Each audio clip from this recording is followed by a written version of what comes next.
Hello, my name is Richard Cottrell, and I've been an alcoholic since I was 10 years old. I've been sober since April 29th, 2012, just a little over 10 years ago. And the first decision that you have to make is if you want to live or if you want to die. And if you continue to drink, if you're a chronic problem drinker like I was, you're surely going to bring yourself closer to death with all the health problems that alcohol causes and the many different various situations and problems that alcohol causes as well. So that's a decision that you got to make. If you want to continue to kill yourself drinking, or if you want to do whatever it takes to live. So if you want to live, you'll do whatever it takes to live and maintain that sobriety and recover. That's one of the biggest decisions that you got to make. And many of us have to experience rock bottoms in order to make that decision. And what I mean by rock bottoms is that you experience traumatic situations. You might lose a loved one, or you might end up in jail or in a hospital, or something very serious because of the drinking. And usually this helps in order for us to make a decision to quit drinking. And so once you make the decision to quit drinking, you have to stick with that, and it's a psychological thing. And a lot of people don't like to see it that way, but it's a psychological thing. You have to put it through your head that you can't drink again. There's no just drinking on weekends or cutting it back to like twice a month, nothing like that. You have to either drink or you don't drink. And it's like smoking. You either smoke or you don't smoke. You don't take drags here and there and and still say you don't smoke. But it's with drinking, you can't do that, right? If you're gonna take drinks, you're surely putting yourself at risk to go back to drinking again. So you have to make that decision as well.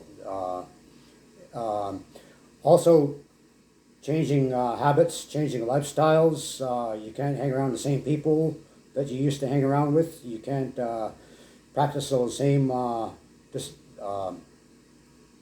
the same characteristics, like going to parties, and you can't still hang around in bars because this makes us vulnerable as well. Many of us, for many of us, we do it for someone else, for courts, or to get our kids back, and you can't do well. You could, but these are rock bottoms, right? So you have to make this decision for yourself as well. You have to feel it in your heart that you do not want to drink anymore. That drinking has caused nothing but problems, or you've lost your house, or you've lost a lot of money, or it costs too much money to drink, right? So when you quit drinking, you start experiencing sobriety. So once you experience sobriety, it starts to feel good to be sober, and you start living sober, and you start making better decisions. And once you if you ever to pick up a drink again and relapse, you put the drink back down. Don't go back to it. That's the worst thing you can do, is go back and continue to drink again and say, oh, I relapsed, I drank, so there's nothing I can do about it now, I might as well keep drinking. That's just a poor attitude. You have to stick with remember what it has done. Don't remember all those beautiful parties, those few moments where drinking seemed like it was fun. Remember all the bad stuff that is done, like all going to jail and getting in trouble. And so you have to make that decision if you want to live or if you want to die, and how you're going to continue to keep that sobriety. And if you relapse, like I said, don't go back to it. Don't keep drinking. You have to just put it back down just as quick as it started. As quick as you started drinking, you have to go back on a wagon again, you call it. When you fall off the wagon, it means like when you relapse, and you were sober for a period of time, for 6 months or for about a year, and then all of a sudden you drank again. That's a relapse. And so this is the sobriety. All sobriety time counts. Any time that you're not drinking counts. So it's important to feel it in your heart that this is what you want, and don't do it for somebody else, like for courts or for anything like that. You do it for yourself. because you can only do it for yourself. You can only make this decisions for yourself. You can only make all decisions for yourself. And so maintaining a healthy lifestyle, some of us like to go to recovery programs, some of us don't. I'm a marijuana user, so I continue to use marijuana as a medicine, as an alternative to drinking. And so when I don't drink, I feel better about myself. I accomplish so many things.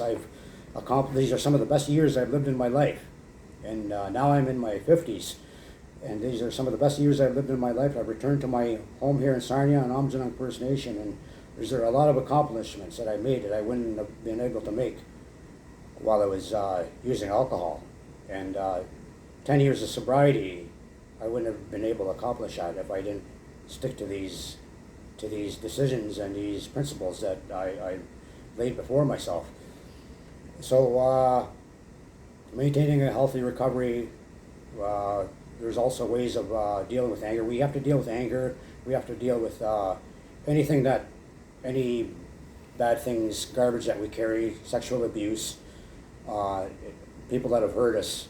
There's people that have been hurt more than others, and there are places that deal with this sort of thing. I've gone to the treatment center three or four times, and I've learned a different thing from each one. So treatment centers aren't bad either. And once you maintain recovery and you feel good about it, keep it. And even if you do relapse again, go back on the wagon again as quick as you fell off. So make that decision that you're also powerless over this. You're powerless over this addiction, and that's why it's good to have a good spiritual contact. Like for me, I'm Native, so the Great Spirit. I pray to the Great Spirit, and I talk to him when I give thanks that I'm alive today, and thanks for being sober. And so I do that every day. So if you have spiritual contact, that helps a lot too. You have spiritual contact to talk to. But many of us, there are a lot of us that don't have any, we don't believe in anything at all. So, and that's okay too. But as long as we have someone to talk to, and spirituality helps.